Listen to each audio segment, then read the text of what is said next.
네, 13-4절 직렬 공진 필터입니다. 직렬 RLC의 일반적인 용도로는 필터 응용이 있는데요. 이 절에서는 대역 통과와 대역 차단 필터를 위한 기본적인 형태와 몇 가지 중요한 필터 특성을 배우겠습니다. 자, 대역 통과 필터의 대표적인 회로 예를 여기 밑에 보여주고 있는데요. 자, 이렇게 캐패시터, 인덕터, 그리고 저항. 요 가운데서 우리는 이제 출력을 이렇게 뽑게 되죠. 그랬을 때의 그 회로 응답이 어떤지 한번 보시면 이 직렬 공진된 부분에서는 이렇게 높은 출력 전압을 얻을 수가 있습니다. 입력에 대해서. 근데 이 주파수가 요 공진 주파수를 벗어난 부분, 자, 이 부분과 이쪽 부분들은 출력이 아주 낮은 그런 모양을 보이게 되죠. 자, 그래서 요 직렬공진 대역 통과 필터는 요 가운데 있는 부분의 신호만 요 부분의 신호만 출력으로 나타내게 해준다는 거죠. 자, 그림 13-21의 그 10V RMS 입력 전압에 대한 직렬공진 대역 통과 필터의 주파수 응답을 보여주고 있습니다. 이 그림을 보시면은 이제 그 주파수 발생기에 세 개의 주파수를 보여주고 있는데요. 공진 주파수에 해당하는 게 이제 FR이겠고요. 그러면 F1과 F2는 뭐냐? 차단 주파수를 얘기합니다. 직렬 그 RLC 회로는 일단은 대역 통과 회로이기 때문에 대역이라는 건 어떤 밴드를 뜻하죠. 그 밴드의 밑에 부분, 그 다음에 밴드의 윗 부분. 그래서 그 윗부분과 아랫부분이 자르는 그 가운데 부분만이 신호가 통과되는 그런 회로입니다. 그래서 그러면 F1과 F2 이 지점에서 어떤 일이 이루어지냐 하면은 신호가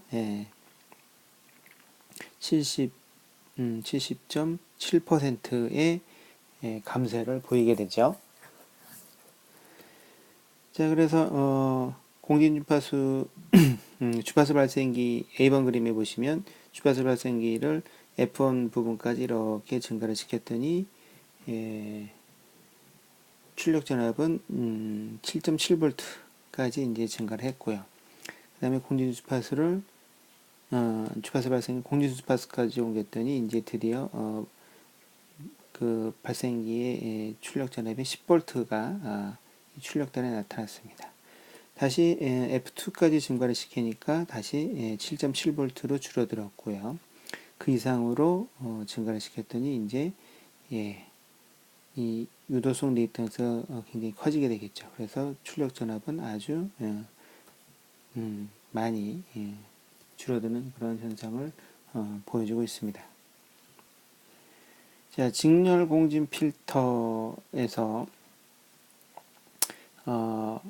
그 공진 주파수에서 전류가 최대가 되고요. 공진 이전과 이후의 전류값은 떨어지게 됩니다. 그래서 공진일 때 저항의 최대 전압이 이제 걸린다는 것이죠. 그래서 이 대역 직렬 공진 필터는 이제 대역 통과 필터라고 얘기하고 필터의 그런 대역폭 영어로는 밴드위스죠. 밴드위스는 출력이 최대값과 동일하거나 최대값의 70.7%보다 더 큰 값을 가지는 주파수 범위를 가리키게 됩니다. 그래서 F1과 F2는 임계 주파수 또는 차단 주파수, 반전력 주파수라고 얘기를 하겠죠. 그래서 밴드위스는 여기 지금 주파수 측면에서 보면은 F2에서 F1을 빼면은 뭐만 남죠? 요 가운데만 남죠. 밴드위스는 F2에서 F1을 뺀 값이 밴드위스가 되는 것입니다. 자, 그래서 차단 주파수는 우리가 앞에서 이제 설명을 해서 여러분들이 이제 기억을 하고 있을 텐데요. 차단 주파수, 즉 차단 주파수는 용량성 리액턴스나 유도성 리액턴스가 정 R과 같아질 때라고 얘기를 했었습니다. 그런데 여기 지금 우리 반전력 주파수라는 것도 같은 뜻이다라고 이제 얘기를 하고 있죠. 반전력. 반전력은 뭐냐? 전력이 절반으로 줄어드는 겁니다. 2분의 1 전력이에요. 그래서 전력은 우리가 알고 있듯이 VI 이 공식 기억하실 겁니다. 전력 P는 VI인데, 자, 최대 공진이 이루어졌을 때 최대 전력은 전류의 제곱 곱하기 저항값이죠. VI는 I의 제곱 R 또는 R분의 V 제곱, 이런 공식 아마 기억들이 나실 거예요. 자, 그래서 F1이나 F2에서 이 전력은 어떻게 되느냐? 전압은 70.7%지만 전력, 파워로 보면은 F1에서의 전력은 F1에서의 전류의 제곱 곱하기 저항이죠. 자, 이거는 최대 저항 맥스 값의 0.707배겠죠. 그러면 0.707을 제곱을 하면은 0.5가 됩니다. 0.5. 그리고 맥스에서의 전류값 곱하기 저항이 바로 이제 파워가 되죠. F1에서의. 즉 그러면 요거는 최대값에서의 전력의 0.5배, 즉 2분의 1이 되는 지점인 것이죠. 그래서 우리는 전압으로는 70.7%가 되는 지점이고, 전력 P로는 2분의 1이 되는 지점입니다. P max는 이때 지점은 F1일 때 또는 F2일 때 마찬가지겠죠. 2분의 1 파워 맥스.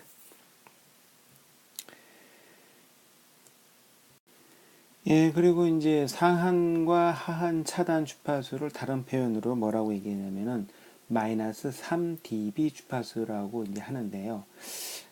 dB는 우리가 이제 데시벨의 약자거든요. 데시벨. 데시벨은 뭐냐면 어떤 전압에 대한 다른 전압의 비를 얘기를 합니다. 그래서 필터 응답을 우리가 보통 데시벨로 표시를 하는데, 데시벨이 뭐냐? dB라는 거는 10 로그 입력 파워분의 출력 파워의 비죠. 자, 그런데 입력 파워와 출력 파워의 비, 요게 우리가 앞에서 얘기했던 차단 주파수 또는 반전력 주파수의 예를 대입을 해보면, 자, 지금 dB가 10 로그 입력이 입력과 출력의 비가 2분의 1이 있었죠. 그래서 10 로그 2분의 1은 어떻게 되느냐? 마이너스 3이 됩니다. 마이너스 3.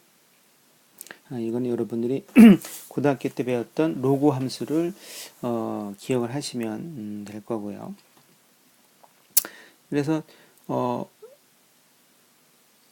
계산을 하면 이제 3dB라고 이제 우리가 보통 쓰는데, 이 의미에는 전력이, 즉 P는 VI 또는 I 제곱 R이라고 하는 우리 전력 공식 기억을 하실 겁니다. 자, 요 전력인 파워가 절반으로 줄어들었을 때 마이너스 3dB라고 얘기합니다. 그래서 3dB가 되게 하는 주파수니까 3dB 주파수라고 부르게 되는 거죠. 그래서 임피던스에 걸리는, 그러니까 데시벨의 또 유용한 정의를 찾아보면 임피던스에 걸리는 전압을 측정할 때도 사용을 합니다. 그래서 dB 20 로그 입력 전압분의 출력 전압을 하면은 구하실 수가 있습니다.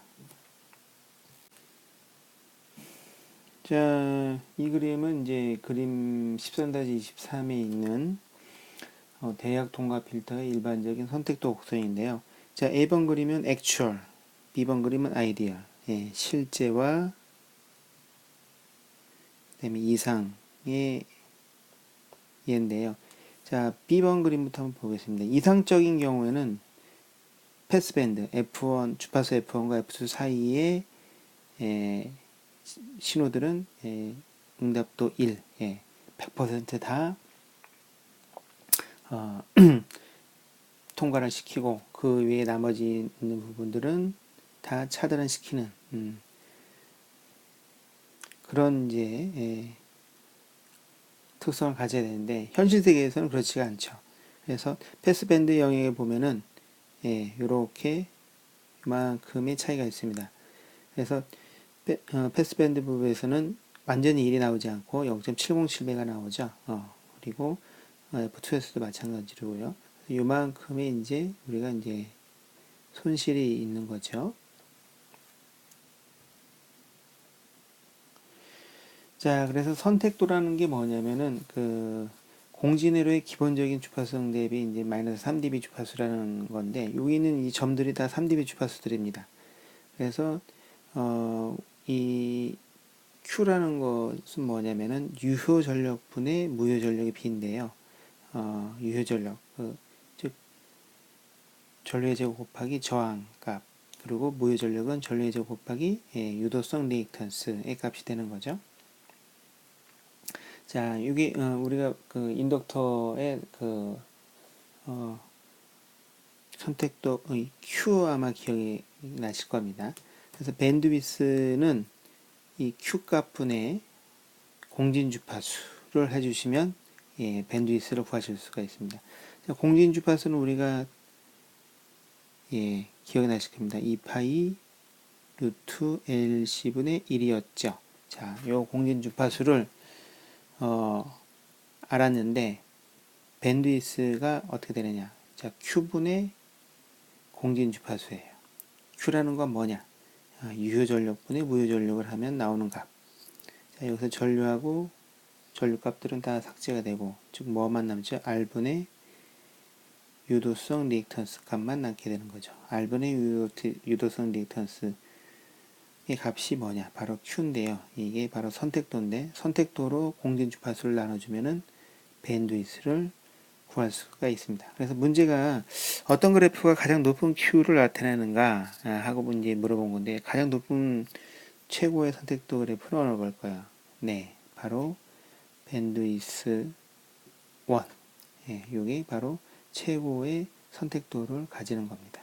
그 다음에 빨간색이 중간 정도, 그 다음에 초록색이 최소의 선택도를 갖게 되겠죠. 자, 이번에는 이제 대역을 통과를 시키는 것이 아니라 대역을 차단하는 필터입니다. 그래서 RLC 직렬 회로를 그대로 이용하는데 위치가 바뀌었습니다. 자, 출력단 쪽으로 L과 C가 옮겨왔죠. 자, 그러면은 신호가 들어올 때 자, 공진이 완전히 이루어지면은 요 사이는 단락된 것과 같은 역할을 한다는 얘기를 했었습니다. 그러면 신호가 자, 이렇게 사인파가 들어왔는데 요 지점에 오니까 출력으로 가지 못하고 다 이쪽으로 쇼트 단락된 쪽으로 다 빠져나가게 되죠. 그래서 회로 응답을 보시면 자, 차단 주파수 F1, F2에서 보시면 0.707배 되는 출력 응답을 보이게 되고, 그 다음에 공진 주파수까지 모든 신호를 막아버리는 그런 필터로서의 역할을 하는 특성을 보이고 있습니다. 자, 앞에서 설명한 걸 잘 이제 정리를 한 그림이고요. 자, 그림 13-29에 이제 그 이 차단 주파수의 그 주파수 특성을 보여주는 걸 보여주고 있습니다. 그래서 F1과 F2, 그 다음에 공진 주파수. 자, A번 그림, 첫 번째 차단 주파수로, 반전력 주파수로 이제 이동을 했습니다. 그랬더니, 출력이 1에서 7.7V, 7.07V로 줄어드는 걸 보여주고 있고요. 공진 주파수로 돌아갔더니 0V 완전히 차단했죠. 그 다음에 다시 F2 높은 쪽이 그 차단 주파수로 갔더니 다시 7.07V까지 이제 늘어났고요. 그 주파수 벗어났더니 입력값 10V를 그대로 보여주고 있는 걸 알 수가 있습니다. 그러니까 이 RLC 대역 차단 필터는 요 F1과 F2 사이에 이 주파수가 들어오면은 다 막아버린다는 그런 회로로 동작하는 걸 알 수가 있죠.